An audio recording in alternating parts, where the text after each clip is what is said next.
Roman Kelly, Alan Thomas. Roman and Alan, how are we doing today? Fantastic. Feeling great. Excited to be in here. Excited to be talking to my two favorite handsome fellas.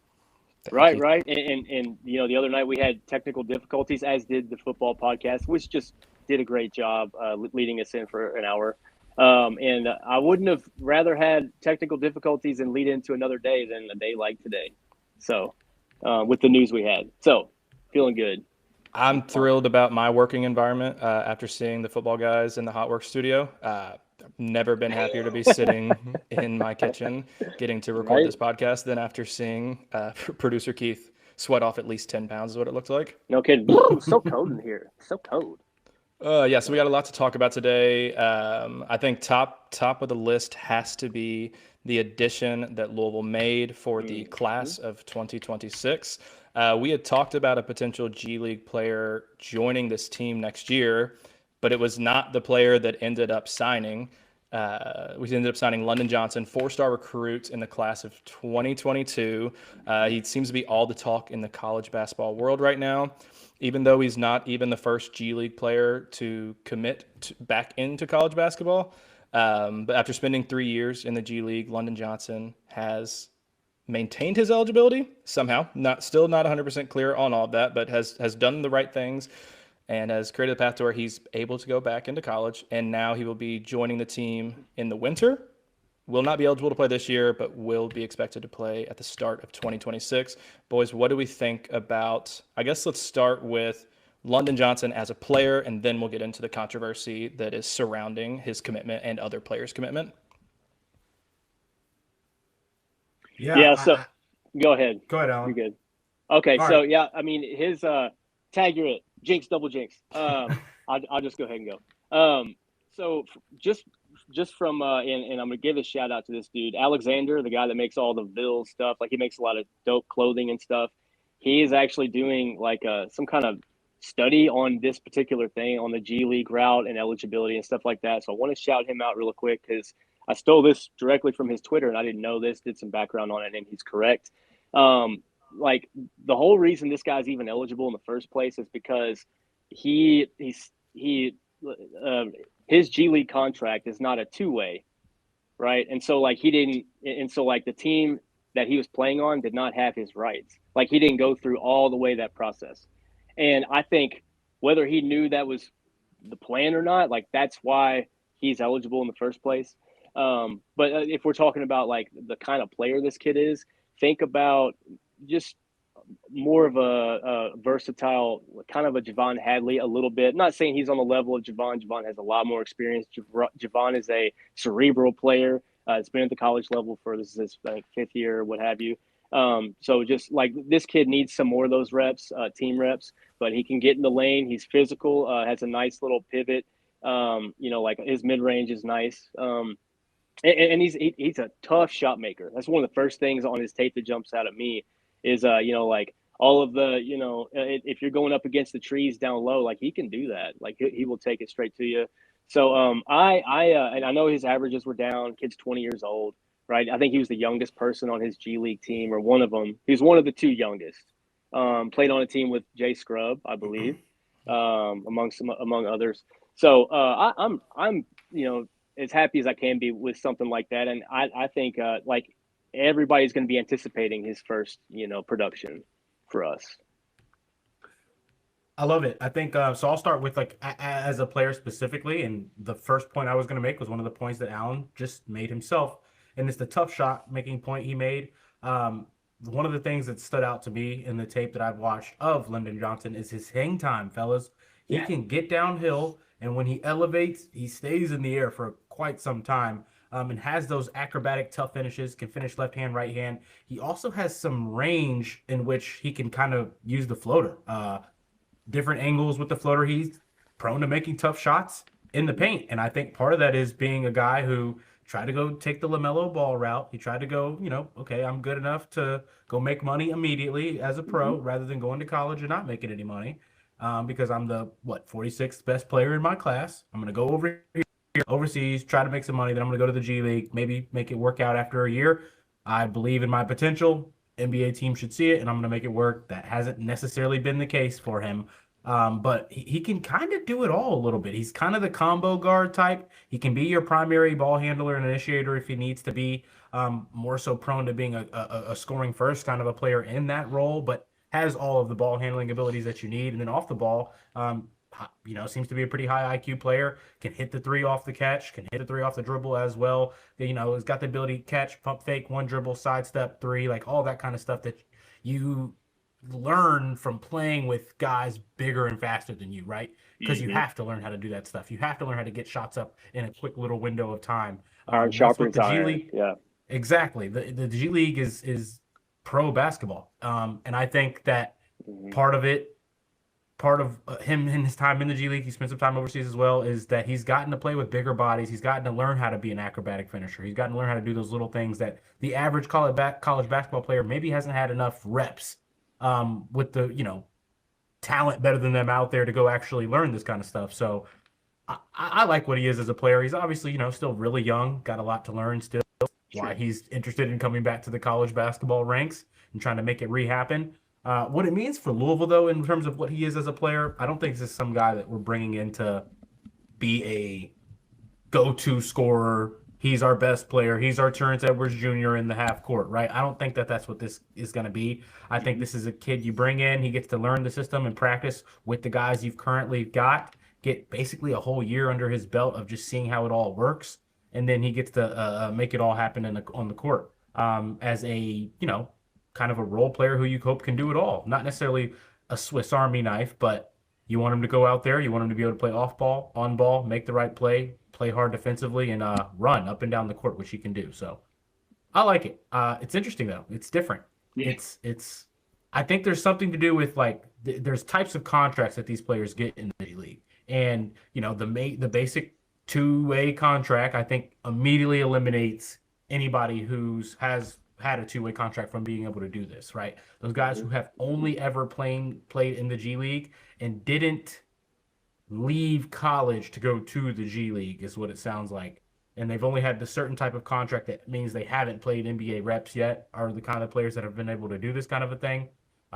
So it's going to continue to happen. It's the Santa Clara kid was the first, and we are not the first to do this. I don't think we were the second. Maybe we are officially the second, but there was other schools in line to try to make this happen before we officially announced it. So it's not like there was a chance we could have been the third or fourth or fifth, right? It was just the timing on this thing, as we're already seeing one of the names we were reaching out to, Abdullah Ahmed or Ahmed Abdullah.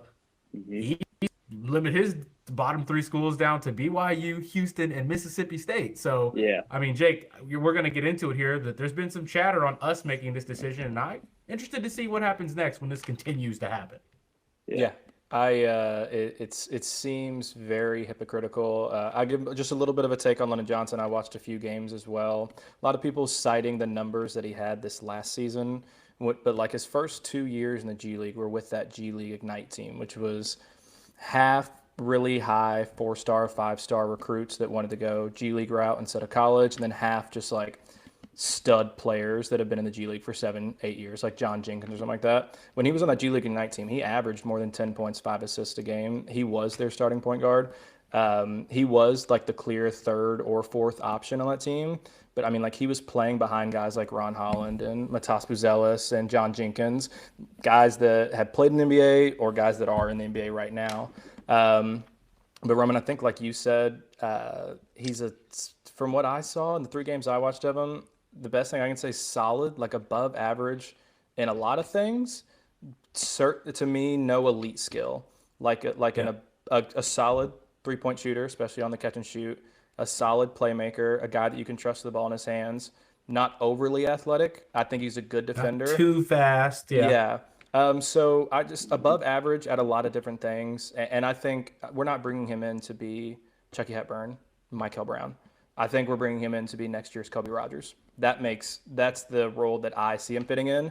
And I could be wrong. 3 years at the G League level and coming to college, he could look like a completely different player. He's taking a step back on the talent and the athleticism that he's got to play against. So I'm excited to see what he is, but I'm with you, Roman. I think that this is probably a depth add and likely not to be a lead guard in 2026. But I think the bigger thing, London Johnson, we've got plenty of time to talk about him, especially as we go into next year's offseason before we get to see him. But the buzz is how the college basketball world is reacting to this signing. The second signing of a G League player, Thierry Darian, did this with Santa Clara prior to us getting London Johnson. I didn't see a tweet. I'm sure that somebody said something, and I'm sure it helps that it was at Santa Clara and not a big name school. But Tom Izzo, Dan Hurley, Scott Drew, college basketball pundits are borderline crucifying Louisville, the NCAA, for doing this, for allowing a G League player, for us wanting to sign a G League player to our college basketball team. And I'll let you guys have the floor. To me, this is no different than signing a professional basketball player like Sonny Frew, who played 3 years in Germany, made money, and is now coming to college basketball. This is no different than any other team, all of the major teams that have foreign players, international players that have played pro for the last 3 or 4 years. It's just a different non-NBA league. But Alan, I'll start with you. Your reaction, do you think there's any validity to what Izzo, what Hurley, what Scott Drew are complaining about, or are they just mad that they didn't land a G League player? Is there any validity? Fuck no. Because here's the thing, and let me get this out of the way first, right? For like the last 8 years, until like last year, and people still aren't accepting the fact that Louisville had a good year, like not for our expectations, but like, I mean, people, they may have just seen Louisville, like in the NCAA tournament and said, oh, okay, well, they're back. I mean, like on the lowest scale possible. Most of everybody is just kind of like, oh, okay, they might be doing something. We'll see what happens. But for like the past 8 years, Louisville has been, I guess, the pariah of college basketball because of the scandals and things like that and everything, all the cloud and stuff like that we've been under. And so like now I think like we're like climbing up and like sticking our head up like this and like pushing up this year. Last year maybe it was right here, pushing up this year, right? And we're like, all right, here we are, let's go. And then this happens and they're like, oh, Louisville did it again. And so I think that's, for one, that was the setup for me, where it was just like we've just become an easy target, right? Where everybody thought we were down like for a while. There were people that thought we would never come back from this. They thought the program would die, etc. But yeah, I mean, you talked about, so let's just get into I'm just going to touch on what the coaches said. Izzo, his whole thing was that it wasn't fair for the freshmen coming in. And we were talking to Presley before this went on. I think he made a great point about how it's kind of like lateral when you go to bring a transfer in than what we're doing here, because you're basically telling the freshman, like, I know your ceiling is high, but I'm getting this transfer here, right? And he's gonna, like, we're expecting him to do A, B, and C, right? So same thing, like Izzo has gone to other pro leagues to get a player, right? Scott Drew has gone to another. Scott Drew was another one that chimed in. Dan Hurley was another one that chimed in, just saying like 100 or like yep or a heart or whatever he did. I can't remember what it was, but just little things to let the world know that like, yep, I'm with him. And it's like, if Izzo said it, or if Boeheim was around, like in coaching, or if Patino said it, these people, that's what, like, everyone that comes behind them is going to like jump on their side, right? And be like, yeah, the GOAT said it or whatever, right? So my thing is this, though. There was an article, and of course I dig this up, of course, because I'm petty like that, right? 2021, there was an article from the Associated Press where Dan Hurley was talking about NIL and how excited he was because it gave kids a chance to go to college and get an education, right? Over the other routes, which is maybe, G League or, like overseas or something like that, whatever, right? This kid chose to chase his dream, right? Izzo was talking about incoming 18-year-old kids, mostly 18 years old. So here we got London Johnson, and he's 21 years old, just turned 21, right? What did he do at age 21? What's the difference between 21 and 18 or 17 coming into college for the first time to try to get an education? Like, he's in that environment on a college campus, experience that, where he is somehow ineligible for your empathy, right? Like, how does that even make sense? Like, you have kids on your team that are 22, 23. Like, are they just Like, are we separating where it's like, oh, this is like a grown man with tons of life experience at age 21, right? Or did maybe he made a mistake? He chased his dream. Maybe he made a mistake. But the one thing that he did do, London Johnson, was, and maybe, like I said, maybe he did it on purpose. Maybe it was by accident, freakishly. But he laid the groundwork because he didn't sign with an agent. He didn't sign it two-way, right? So in like whether he knew that was going to happen or not, but like, I mean, he did all that in the NIL era. So something with all of this, like he followed all the steps. And my thing is this: people are pissed off about something that Louisville did that is within the lines of the law and the rule of the NCAA. As stupid as some of those rules are, right? So like, where it's a fake outrage to me, and I think people are. Presley touched on this, where they're kind of like they see Pat Kelsey getting cheeky and stuff like that, and saying his little Kelseyisms and stuff. And I thought that was a really funny take that he had in the podcast 2 times ago. But like, I think the national landscape, maybe college basketball, is already sick and tired of his ass. And I think this was them being like, you know what, this is stupid. Overlooking, like you said, what Santa Clara did a week or 2 ago, or whenever that was. I don't know when it was because I didn't hear about it. Now the whole freaking college basketball world knows. Rob Douster said something. No shade. We like all these guys. I like Izzo. I like Hurley. I think he's hilarious. I love Scott Drew. Like this is awesome. But like, if you guys come up and put your little tweets out like that, you better expect the fan base that you're talking shit about, or talking shit about our coach, or maybe it wasn't directly about our coach, but he's in there. He's within the lines. We read between them. You better expect us to come for you. That's just like, I didn't mean to get all huffy and puffy about it, but that's my take. Because I think this is all preposterous. Like, I mean, this kid's brand new to college, just like anybody else.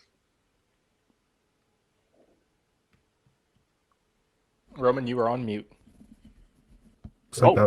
He's like my oldest coworker in a Zoom meeting. Sorry about that. I'm right there with you, Alan. I am right there with you. I think I still can't pinpoint why Izzo would care that much when this is something that, and I'm going to address the point that he made.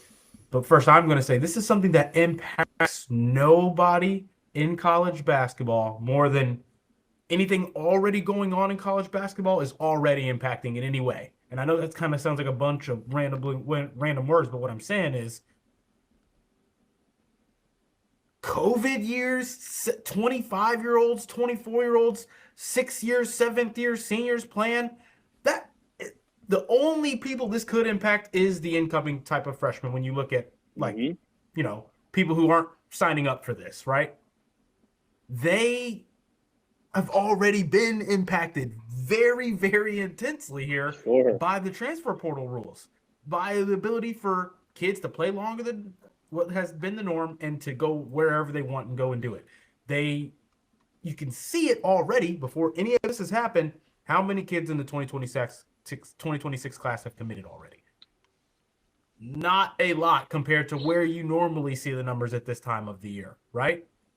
None of them know where to go. None of them know who's going to give them enough money because none of them know what coaches are going to prioritize transfer portal players more than them, like they just did this year and they just did the year before. That is no different. It's no different than us going and get a Sananda Frew. No one was mad at that.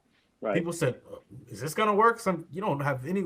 That's a question mark kind of a player. People making fun of us for it. This is no different. We're getting a technically G League dropout. Like he wasn't good enough to feel confident in what a team was offering with a two-way deal, if he even got offered one.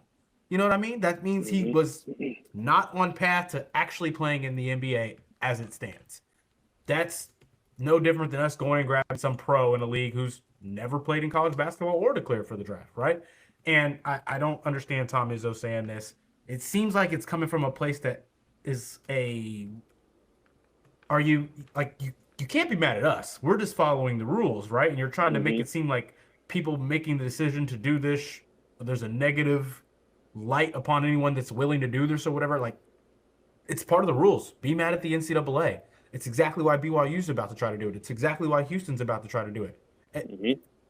It's a wraparound for something, and Presley mentioned this. Like, this is the NCAA's fault fully that this has become something. No one likes it. I only want students to be able to play college sports because college sports, they're student athletes. You are grabbing a pro basketball player. Technically, he's in a league that is above the collegiate level and bringing him back down to the collegiate level. that shouldn't be a thing. We didn't make it a thing. We didn't even do it first, and we're not going to be the last to do it. So be mad at kids can come from overseas and play pro ball, right? I want to see the same anger at that if you're going to be mad at this, because it's absolutely no different at all. Mm-hmm. When talking about kids who didn't play college basketball and declare for the draft, right? So keep the same energy, yeah. Yeah, I'm with you, Roman. I see it parallel as international players playing in the Bundesliga or playing in any other international professional league and making money and then coming to college basketball. This is no different. It just happens to be called the NBA G League, and I think that's where some people are getting upset. Doesn't really make a ton of sense to me. Coaches are getting so upset by this, but I don't think the scale of how many G League players are going to be playing in college basketball is not, as far as I'm aware, cannot be very wide, because the G League Ignite team no longer exists. They disbanded last year. Half of the players on that team were veterans, John Jenkins types players that have been in the NBA that are just trying to get back into it. The other half were young players, and then half of those 3-4 guys of those young players got drafted already to the NBA, like Matas Buzelis and Ron Holland, players like that. So the amount of players that are available in this pool got to be so small. Like, I can't imagine this happens maybe a handful of times. So it seems like a really, really odd thing to get upset about, especially like Roman said, if your point is that it's unfair to 17 and 18-year-old high school juniors and seniors. Well, everything the NCAA has done for the last 5 years, COVID years, Diego Pavia rules, JUCO rules, transfer portal, all that. It's all unfair. So it's weird that this is where you stake your flag down and you're like, this is unacceptable. How dare they? Yeah. So to me, this is a story that will blow over. I think it's big news because it's shocking to see a G League player having the opportunity to play in college. And I do agree it is kind of odd, but if it's allowable, I don't understand why people have gotten so upset about it. Any other thoughts on coaches getting their panties in a bunch, or what you saw in London Johnson, or what your expectations are for him for the season of 2026? Well, if we're talking about expectations, I have no idea. I'm not going to. I think your Kobe Rogers thing, like he looks, like I said, like he has a good, a good way of being physical in the middle part of the floor, in the half court set. That's not something that I think moving forward we're going to do. I think we asked Chucky Hepburn to do that a lot at point guard, just to kind of survey the floor and dribble down. I think that was a different team this year. The pace is going to be a lot quicker on the floor. So this guy's used to that kind of pace, and obviously the G League. I mean, they go up and down the floor anyway. But in certain games, of the tape that I watched, at least, he looked like he was composed enough to, he could slow down if he needed to. I don't think we're going to ask him to do that. But yeah, I mean, as far as expectations, I need to see what's around him next year, or who is potentially coming back, if he's going to get any reps with guys that are currently on this roster. I have no idea. I would just say that, I think he is. Yeah. Yeah. I mean, you would think, right? If he's coming early and redshirting, he should be able to come and practice with them.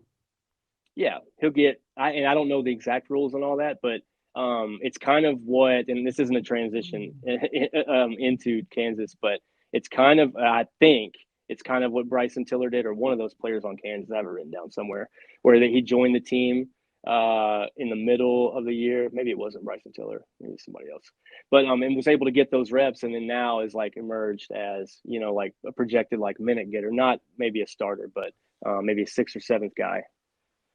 So it's all about reps at the end of the day, and familiarity. Yep. Yeah, I'm excited. I think that it could show he could be a starter for us next year, but I think he'll be one of probably 3 to 4 guards that PK brings in next year. But Alan, as you were pushing us towards, the Louisville Cardinals take on the Kansas Jayhawks this week. What are we? 2 days away? Is that right? 2 days away, right? Less than 48 hours away now.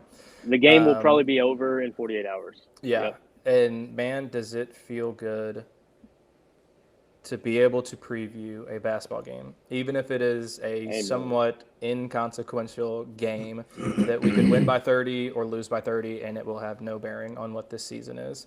But it is exciting to talk about Louisville Cardinals playing against the Kansas Jayhawks on Friday. We are going to start. I think the best thing is kind of give people expectations of this Kansas team because they do not look anything like they did last year. They lost 4 out of I think they lost all of their starting 5 actually, but they're big players. They lost DeJuan Harris, that really skinny guard who could shoot, played great defense, lost Hunter Dickinson, the $5 million man, lost Rylan Griffin, and lost Zeke Mayo, the transfer from South Dakota State. So they were a solid team last year. Were they a 6 seed in the tournament last year? Does that sound right? I know they lost in the first round, but I want to say they were a 6 seed. Did they lose to Arkansas? Who did they lose to? That sounds right. 6 yes. or 7, I believe. Yes, I believe they did. Yeah, so they were an above average team last year, but definitely not to Kansas' standard. I'm looking at this roster. They made some additions, transfer portal, and they've got, to me, the best freshman in America on this team. We just lost Roman. Rest in peace. Oh. But Alan, when you see this roster before we go and break it down a little more in depth, are you worried? Are you like, damn, this Kansas is back. Kansas is back to what they've been the last 15 years? Or do you think this is more a middle-of-the-road Jayhawks team that we've seen the last couple of seasons? Well, I think they're going to have to do a couple things differently this year without Hunter Dickinson. I don't think Hunter Dickinson necessarily lived up to the hype that we all thought he would, especially in Kansas fandom, what they expected. But one thing, like Bill Self, he's going to give whatever the is offensively, he's going to give offensively whatever the defense gives him. He's going to react. Like he last year they did a good job of going high-low with Hunter Dickinson. I broke down some film on Flory Badunga last night on Twitter, and just kind of like I think Flory's he is in place for a big step in his sophomore season. Mm-hmm. But basically, like you're not like Hunter Dickinson was kind of his enforcer, down low because you had those two dynamics. I don't think not that they didn't use them properly, but I don't think they had as good as shooting as they thought they were going to have last year. That is the one thing about this team that, if you want to say worries, is this team I think is a better shooting team than last season. And what are they, like preseason 17 or something like that? Mm-hmm. Yeah, they're floating just in between 15-20.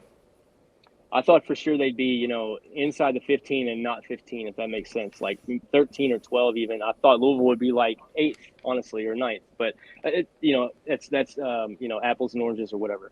But, like, you talk about El Marco Jackson and Darren Peterson up top. They're both combo guards. Like, they can both bring the floor up and be effective. And the guy that I'm really keeping an eye out on is Flory Badunga. I know he's got an extra year of an extra summer of working with a training specialist, a training coach at Kansas. So, I mean, like, there's going to be some development to watch with him. I'm just curious as to, it's still like big question marks that I'm excited for, like our bigs that I'm just our front court that's so deep, like Sananda Fru, Ali Khalifa, like Mo Kamara. How do they come out and respond to the physical presence, which I only think he's like 6'9" or something like that. I say only 6'9", but he's a broad guy. Like Flory Badunga is going to get what he wants. Pretty much dunks everything down there. Mm-hmm. So but as far as worries, like that's a good compliment for him is the shooting this year. I think is a lot better. Darren Peterson is an absolute sniper out there and shoots with confidence, a lot like Mike Hill does. Like they both kind of have this. They will shoot on the run. They will shoot in transition. You can tell it, like just if they're feeling themselves. And I think both coaches will give them the green light. Should be fun. Absolutely. Should be a fun game. Roman, before I think, cut out, I was just going to say we're expectations for this Kansas team. Do you think they're the Kansas team of old? Have they returned back to form, that top 10 team, or do you think they're the 5, 6, 7 seed that they have been? I think they're still the 5, 6, 7 seed they have been. Maybe more so 4, 3, 4, 5. But I don't think this is a team that's going to be overall too scary. I think they're going to be hanging their hats out on the perimeter, right? They're going to have a lot of guard play. They're going to be relying on their guards to create a lot, which, guards do win in March. But I think at this point in college basketball, you still got to have the skilled wing play and or the skilled front court play. You know, you got to have one of those things with your guard play, I think, to really elevate you. And I got, a few question marks, guys. You guys going to be relying on Trey White as a scorer? They got Trey White. If Trey White's your second option, which he shouldn't be, I think he'll be more of a third or fourth option. But probably third, yeah. Because they got Jaden Dawson, that transfer from Loyola. Which I like him a lot. He actually might be my favorite player on that team. Like as far as like pound for pound, to watch.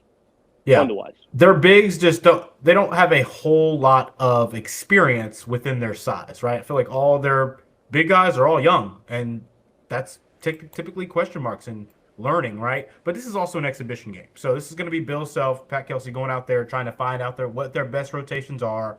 Who works best with who in a real in-game setting up against opposition, right? And I think probably gets like a really, really electric first minutes of this game, just in back and forthness. But outside of that, these coaches are going to be experimenting from there, not with their play styles, but with their rotations and who's out there playing. A lot of guys who are going to play 15, 20 minutes in this game that probably aren't going to play 15, 20 minutes in game one, at least not from the start, right? Until that potential lead comes. We're hoping we get one of those from the start. What is it, South Carolina or not?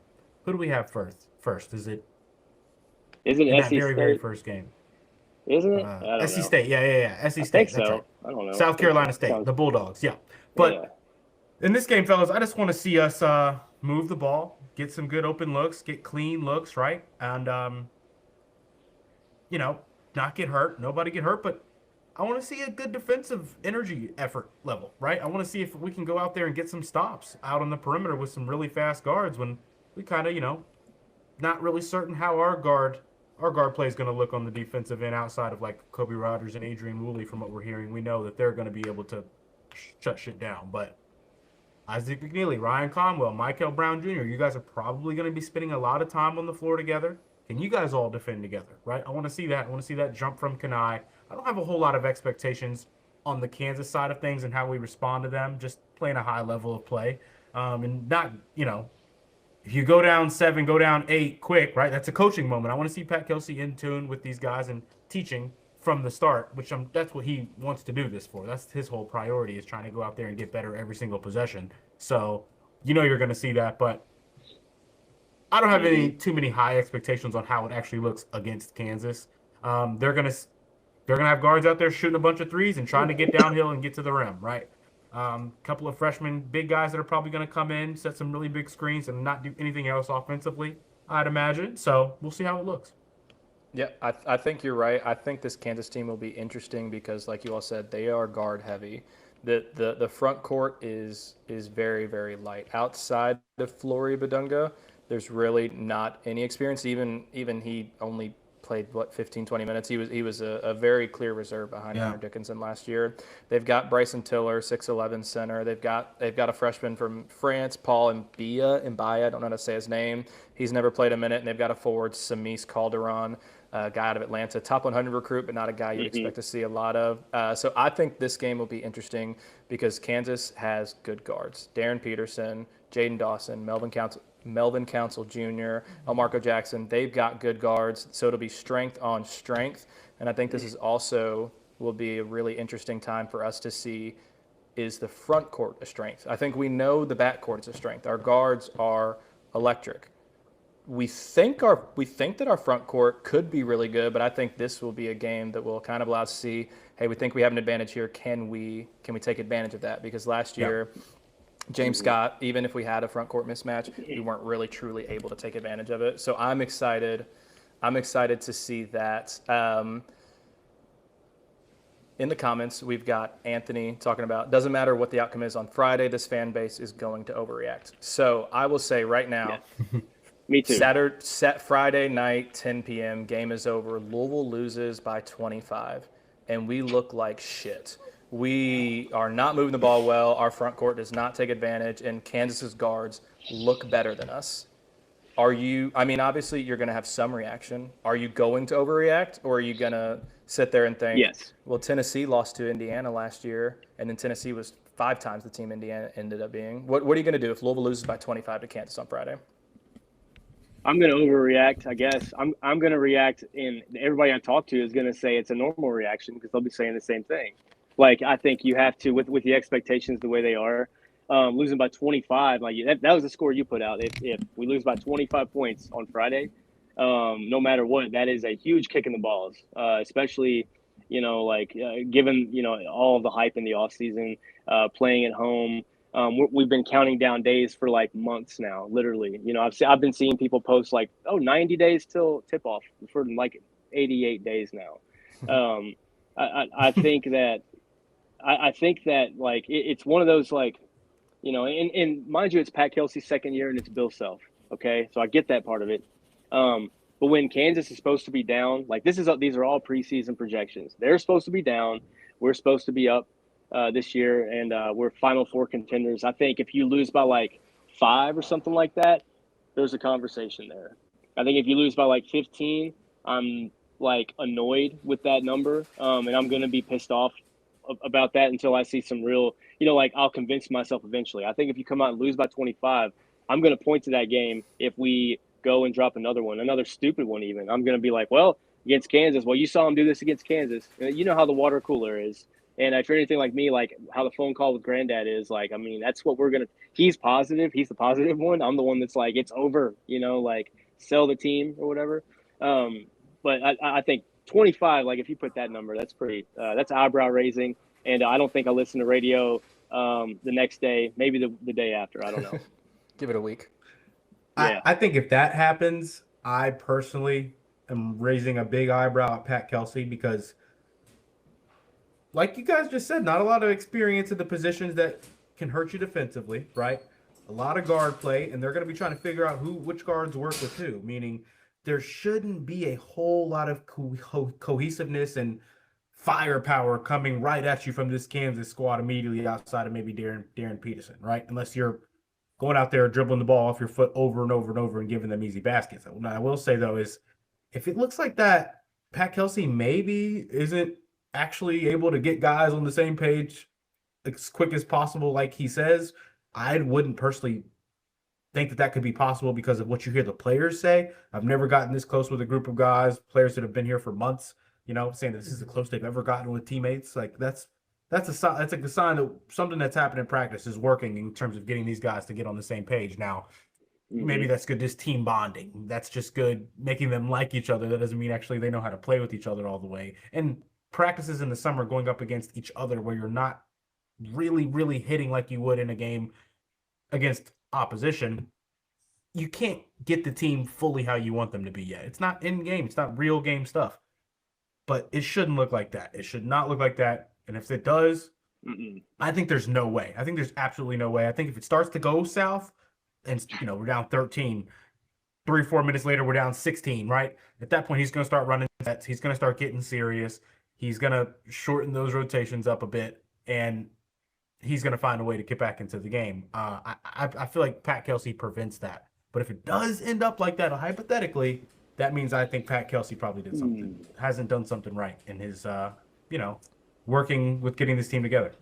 Yep, I agree. That was just a thought experiment because everyone says you can't overreact. I think Alan's right. Overreactions, I will try my best not to, and I think we'll reserve it only if we lose by 20, 25, or win by 20, 25. Because if we come out and fucking whoop on Kansas and beat them by 30, I'm going to be the exact opposite way. I'm going to be going crazy. Sure. I'm going to be buying tickets. Yeah. Where's the Final Four this year? I'm buying tickets there. But I think, Alan, you're right. If it's a 10-point game either way, reactions will be limited. But if it starts swinging 15 points, 20 points the other way, I think it will be interesting to see how people react. Going into this game, I want to start by talking about rotations. But first, who do we think starts this game for Louisville? And I assume with Kentucky being, I think, the third game of the season, we're likely going to put the official starting lineup in this game. We're not going to be messing with at least the starting. We'll see some different rotations since it's an exhibition, but we probably won't mess with the starting lineup, particularly since we have so many consequential games early on in the season. Who do you all expect to be the starting 5 come tip-off time? Michael Brown Jr., Ryan Conwell. Ryan, given. Javon Hadley. Javon Hadley. I think it might be Ali Khalifa. Might be. I think that if gun to my head, I'm going to say Frew, right? And I don't mean to do that on camera, but like if we could have a conversation where I could convince myself in about 30 seconds to a minute that it could be Ali Khalifa, just because of all the different dimensions, that he brings. Like who's going to be on these guys? Like who's going to be covering? Like Flory Badunga's probably going to be covering Ali Khalifa, at the 5 starting. Or and Sananda Fruit too. And so like, can Ali, great vision, great court vision. He's a little bit taller than Flory. Can he expose him? Can we get some guys going back door?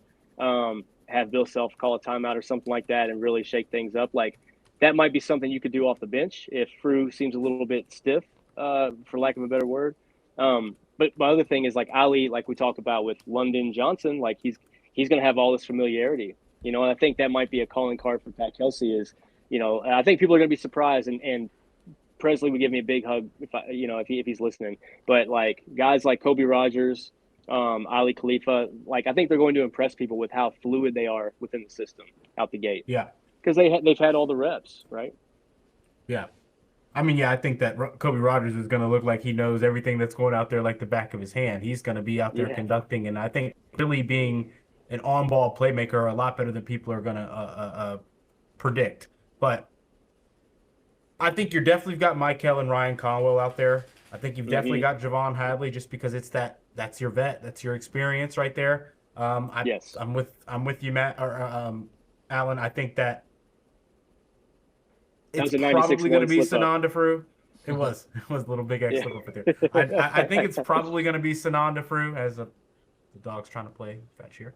And which I'd be happy with. Yeah, and I think Ali Khalifa, I think they're coming quick, right? I think also I wouldn't mind seeing Ali, even if Sananda Frew's probably your starter going forward in game 1, just because you're going to be seeing such quick substitutions anyway. Fellas, we remember this is a team that, Abubakar Traore started. Like, we got to be prepared for maybe something not like we're predicting. Cason Pryor came off the bench to start the season last year, I believe, right? Or maybe I'm maybe I'm wrong. In the exhibitions, I thought he did. He accepted the role after a few games. He was doing that, yeah. Or it was maybe after the exhibitions, I think, and then he started coming off the bench before he got hurt. But I think that the 3 spot is what's most confusing for me because, you've seen that, like, Isaac McNeely said the thing he said with the Jeff Goodman in the field of 68 guys. He's like, whether it's coming off the bench or doing this, I'm going to do whatever I can to try to make this team be successful and win games, right?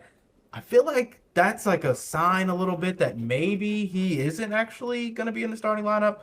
I think Isaac McNeely has to start, though. I think that point shooting, that sniper, put it on display for these fans immediately because this is going to be your best shooter this season, and I want to see what it looks like straight away. Now, that's just me personally. I don't think Isaac McNeely starts at the end of the season. That's not what you're asking us, but I think he does get the start for Kansas. Yeah, Go ahead, Al. No, so go ahead. No, I was going to say Anthony put in a lineup. He said Michael, Ryan Conwell, Isaac McNeely, Javon Hadley, Sonny Frew. I think that's a really common one. I think the only thing I would change, I'd say Michael at point guard, Ryan Conwell at the 2 or 3. Based on what we're hearing in practice, I wouldn't be shocked at all if Adrian Woolley is in this starting lineup. And I know he's kind of been that, dude. He's kind of been that 4th guard that we talk about. It's Michael, and then it's Ryan Conwell, and then it's McNeely, and then typically Woolley comes in there after that. But it would not shock me at all. This man is too talented. This man is too athletic. And if he's not starting, he's playing 25 minutes off the bench. Maybe not this game, but just as the season rolls on. My prediction is Michael, Adrian Woolley, Ryan Conwell, Javon Hadley, Sonny Frew. Love it. Another interesting thought that I'd like to go through. Do you have any lineups outside of the starting lineup that you want to see playing together in this exhibition? Maybe it's not a lineup that you think is conducive for regular season or postseason play, but it's just like really interesting that you want to see. Because to me, I've got one in my head right now. It's like an all-offense lineup. It is Ali Khalifa at the center, surrounded by 4 shooters. So Michael, McNeely, Ryan Conwell, and Adrian Woolley. You'd be extremely small. Woolley would be playing the 4 probably, or Ryan Conwell playing the 4. But I would just love to be able to see Ali Khalifa have all those shooters, and all those shooters be out there with him. 5 guys that can shoot, 5 guys that can pass, 5 guys that can create. I think that would be such a fun lineup to see, even if it was for 3 minutes. Yeah, well, and I don't have this written down, but I had one called just between like myself and like a couple cousins, like called the Sicko lineup, and of course it consists of Michael at the 1, but it had Michael and Kobe at the 2, right? And this is Kobe's out there to kind of be like supportive in the supporting role for Michael, like defensively or what have you, but then it goes Javon Hadley, Vangelis Zugris, and Mo Kamara. And what you're doing there is essentially just putting tons of pressure. So, like, that could be a lineup that, like, you could even take Michael out. You could put Adrian Woolley. Actually, like, that would even be more sicko, in my opinion. I just put Michael out there because he's so versatile, and, like, that's just such a different look. The other players are kind of like, they do what they do, role-playing type thing outside of, like maybe – Javon is kind of he's kind of a Swiss Army knife or what have you, but like that's kind of one that I don't know if they'll run with it. I'd love to see just like a super defensive lineup out there against one of these, because we have lots of games where people can score, and so like how do you frustrate a defense except get up in them, right? Like, I mean, Adrian Woolley, Mo Kamara, if you watch his tape, like he's just so unpredictable on the defensive end. Vangelis Zugris, everybody's been saying like he's the biggest surprise, in practice, him and Adrian Woolley. So, yeah, I mean, whether you interchange Adrian Woolley at the 1 there, and run Kobe with him, or put Kobe at the 1, Adrian at the 2, I think that'll be such a fun lineup, even for like a 4-minute segment where you come off. That's when you come off the court and then you hear the Yum roar and they're clapping like this and like, come on, let's fucking go. Like one of those lineups. Yeah. You know what I'm saying? To get back on track. I'm right there with you, Alan. I'm right there with you. I want to see a defensive lineup. This is one that I want to see out there against Kansas specifically. I want a Kobe Rogers, an Adrian Woolley, a Mo Kamara, a Kanai Roos, and a Zugris, right? Or if Fru really is maybe that rim protector shot blocker, it can be Fru instead of a Zugris. I want to see what Mo Kamara and Kanai Roos look like together on the defensive end out there on the wing. Like, you shouldn't be able to get into the paint against that lineup, in my opinion, right? I think that's just a really cool, like, that's a cutthroat defensive lineup. If Kanai remove the ball watching, Kanai was a great defender, right? I think, sometimes he kind of mistimed some things, but he wasn't actually a bad defender in my eyes. Now, he got caught ball watching. He's late on a closeout. Now his guy's blowing by him because he had to bite on the fake. Little things like that just were freshman tendencies. If he's worked that all out of his game, and what we're seeing in the Cardinal commitment videos and hearing about him in the weight room has carried over onto the court as well, he should be the best defender on the floor, right? I'd like to see that. Now, the other lineup I'd like to see, and this maybe isn't in the Kansas game just because I don't actually know what the current status is on Case and Pryor's 5-on-5. If he's allowed to be running at full 5-on-5. I think I think I'm hearing that we're seeing him in practice running up and down in the full scrimmages. So if we're seeing that, I'd like to think that we're going to see him against Kansas. And if we are, fellas, call me weird, call me crazy. I want a revival lineup. I want a Kobe Rogers, a Javon Hadley, a Kanai Roos, a Kason Pryor, and an Ali Khalifa. I want to see all the guys that were here, the only guys that were here last year, all out there in a lineup. I think that would be kind of cool. You got Javon Hadley at the 2 there. Guess what? He played the 2 a couple times last year. He had some moments out there where that had to happen. Yeah, so he had to. I think that's a senior day lineup right there for sure. You have to see that on senior day. I would the Faithful Five trademark. Mm-hmm. Yep. The Faithful Five. And right there. Cole Sherman. I want to see the Cole Faithful Six. Remember didn't Presley, like in the last one, he was like, well, Cole Sherman. I'm like, Faithful Six. It's not as cool. Yeah. But anyway, those 5 on the floor could be the Faithful Five. It's whatever. It's fine. Yeah, I think I'd like to see that. Yeah, I love that idea. I think that's such a good idea, especially for senior night. Would be so fun to be able to honor those guys. Mm-hmm. My last lineup that I would like to see is like the all versatility team, particularly on the defensive end. Kobe Rogers at point, Adrian Woolley at shooting guard, Javon Hadley at the 3, I guess Mo Kamara at the 4, and then Zugris at the 5. and you're switching almost everything unless Kobe gets matched up on like a 6'11" guy. You're switching everything. I think that would be very, very fun. That's probably our worst shooting team on the floor right there, with Zug and Mo Kamara and Kobe A Rogers. healthy Case and Pryor at that position. Yeah. Throwing a fully healthy Case and Pryor at that 5 spot in that lineup right there. I love it. Yeah, and it says Jameer Reed, I think is what that says. The font is small on my screen. He just asked, do you think Case and Pryor will play in this exhibition? I don't have any inside information. As far as I've seen, I would be shocked if he played. But I haven't heard anything. Alan Roman, have you heard anything on his status? I don't think he will play. Sorry. Yeah, I haven't heard anything. Like, I don't. If anybody was to hear anything between three of us, it would be one of you. But like, I don't know anything. Haven't heard anything. But I did listen to the coach's show a little bit last night.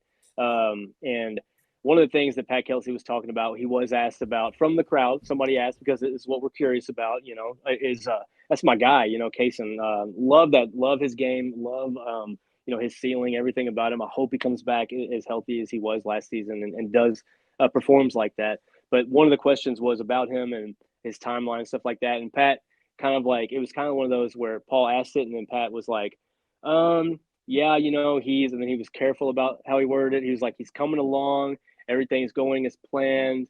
We hope to get him out there as soon as he possibly can. It's like just a coach speak. Like, he was on the spot, asked that, and he played it perfectly. So I don't think we'll see him there, and I'd be surprised if we saw him, in the first couple games. You think we see him by Kentucky? I think for sure by Kentucky, because that is one that he didn't get to play in last year, and I know he's had that kind of circled on his calendar, as like other guys have too. I know that like he's made statements about it though. Yeah. Yeah, I know Ali does too, because he wants to play. He wants to go up against Coach Pope. Not that he dislikes him or anything. There was I don't think, any bad blood or anything there. But there's mutual respect. But like, going up against your old coach, like you're gonna get up for that one, hopefully. So, but that was Kelsey's answer on that. Like, it was just kind of like ho hum, coach speak, like soon, whatever, Yeah, and I like this as well from Jameer. I think I'm saying your name right. I can't see the font very well. He says that he thinks Kobe Rogers. Jammer? Yeah, is it Jammer? I think Jameer. I don't know. It's Jamer. What's the last name? It's Jamer and then Reed. So Jameer. However you say your name. He said that he thinks Kobe Rogers. It's like Jameer with one E. Yeah, that's what was confusing me, because I've seen Jameer Nelson, but never that. Maybe it's James. Probably Jameer. But he thinks that Kobe Rogers is going to shock people at the exhibition. I think that's a great call. Okay. I could see. I mean, he's probably the least heralded player on this roster, just based on the hype and what everyone else has been talking about. If there is one guy that you all think shocks people, who is it? Like, shocks people in the Kansas game? Yeah, just in this exhibition. Jumps off the screen. Yeah, just like, wow, Kobe Rogers, he could start for any Power 5 team. Vangelis Zugris. Yeah. Vangelis Zugris. Psycho yeah, Z. that wouldn't surprise me. Like that wouldn't surprise me, like now, like, because and I'll say the same thing about Adrian Woolley. Like, I think there have been so many takes out there, like, oh, this guy in the offseason, like, if you did, like, a month or two ago, if people had said, like, if no chatter about Adrian Woolley was out there, and like, I just trust my eyes with what I'm seeing and what I'm seeing on the draft boards and like watching the tape, like at Kennesaw and everything, you're like, what the fuck? Like, this dude is fucking awesome, like, and then you see him in Kansas, like, go off, like, you might be like, dude, I told you about this guy, hey, but like, we've heard a lot of chatter about Adrian Woolley, not as much about Zug, but like, you just, it's like you hear stories about him, lack of a better term, like he's kind of like the comparison of like when you hear about Achilles, like, from back in Greece or whatever, because he is Greek, so that's perfect. But just like, he's kind of like this mythical creature that Pat Kelsey's like, he has this primal scream when he gets an N1, and the Yum Center is gonna love him and stuff like that. So like, I think I wouldn't be, me personally, I wouldn't be surprised if he had if he had a big game, like statistically, yes, I would. But if he had an impact at all, like where he like changed the game, that part wouldn't surprise me. But like on paper, for sure. The one for me would probably be and he's one that I've championed in the offseason, would probably be Mo Kamara. Like if he came out and had like, 8 points and like 7 rebounds in limited action, or 6 rebounds in limited action, like 3 blocks, I'd be like, holy shit, this guy like Malawach from Duke, you know what I mean? Like, is that how we can play him? Like, so, I mean, yeah, I think you go down the roster and say, just because of some of the chatter in the offseason, like this guy would surprise you, this guy. For me, like on paper, if somebody had a big statistical game, Zugers does make sense, absolutely. But for me, it would probably be Mo. Gotcha. Roman, anyone else outside of Zug, or are you sticking with your man? I mean, I think Mo, like if Mo had a crazy, like if Mo came out and hit 3 threes, I'd be like, whoa. Yeah. You know? I know. Because he can, If he like cleared out, crossed his man up, and just like dunked it from the free throw line, I'd be like, oh, so Mo Kamara's going to the NBA as well. Yeah. That would surprise me.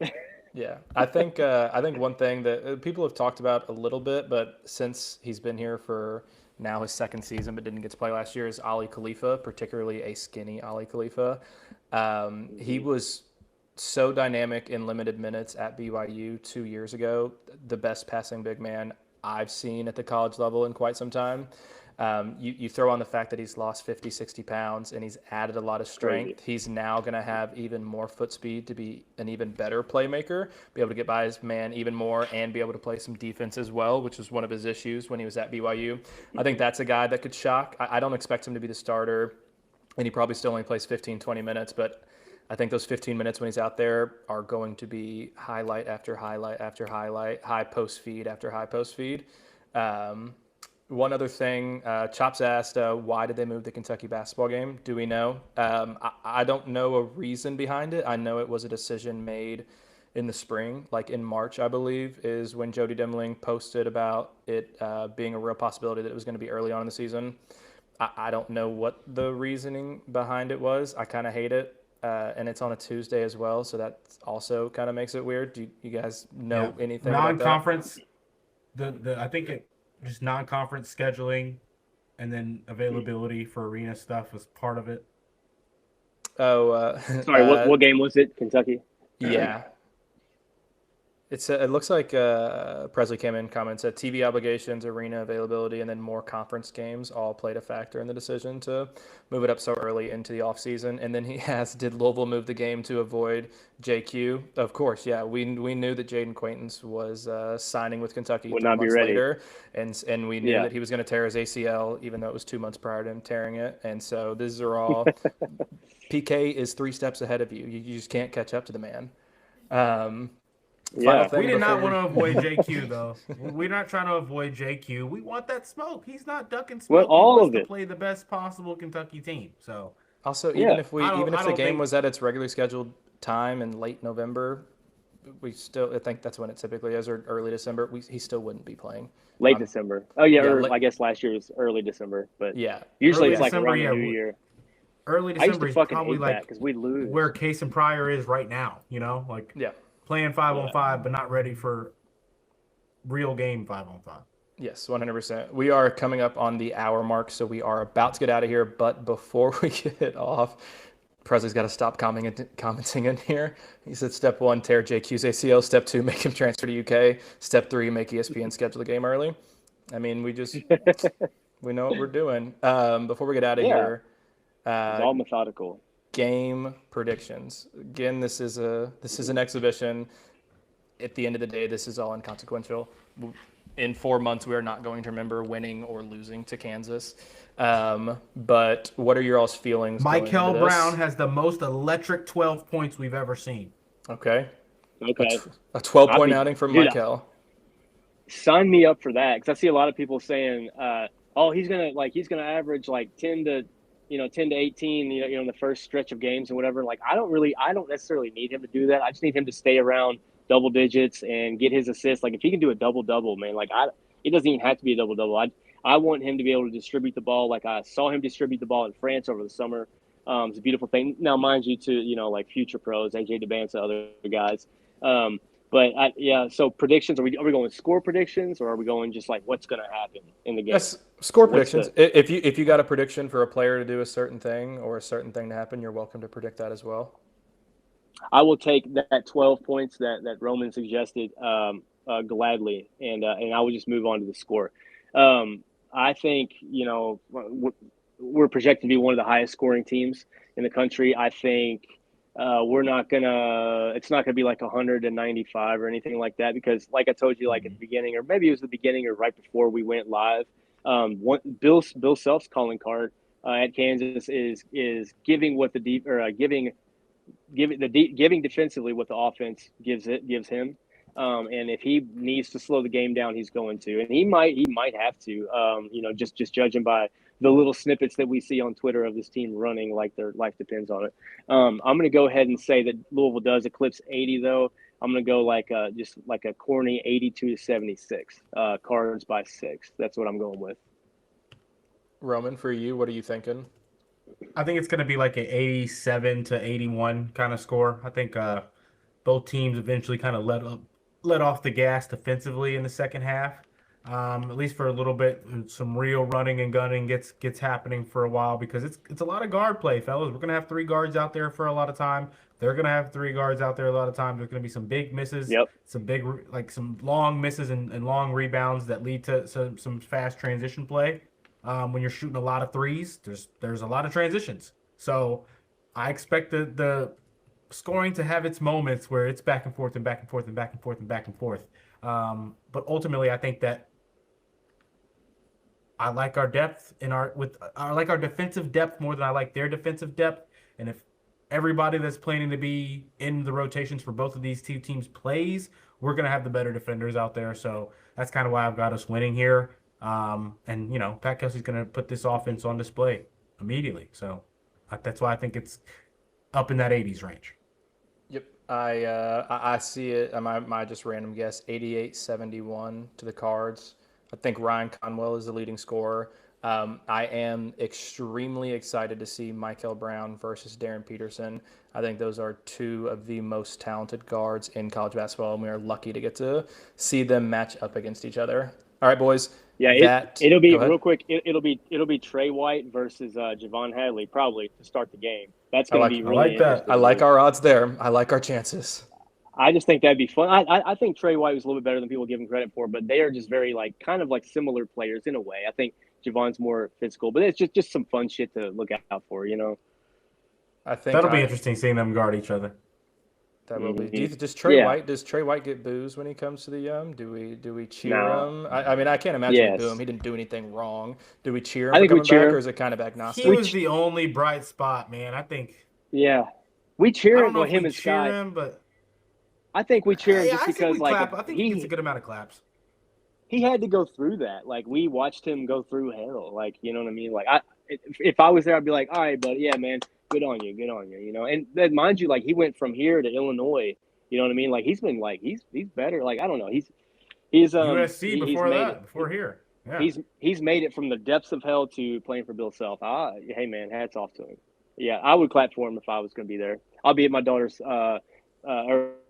team's football game. She is in marching band, so I'll be doing that. So it'll be that's great.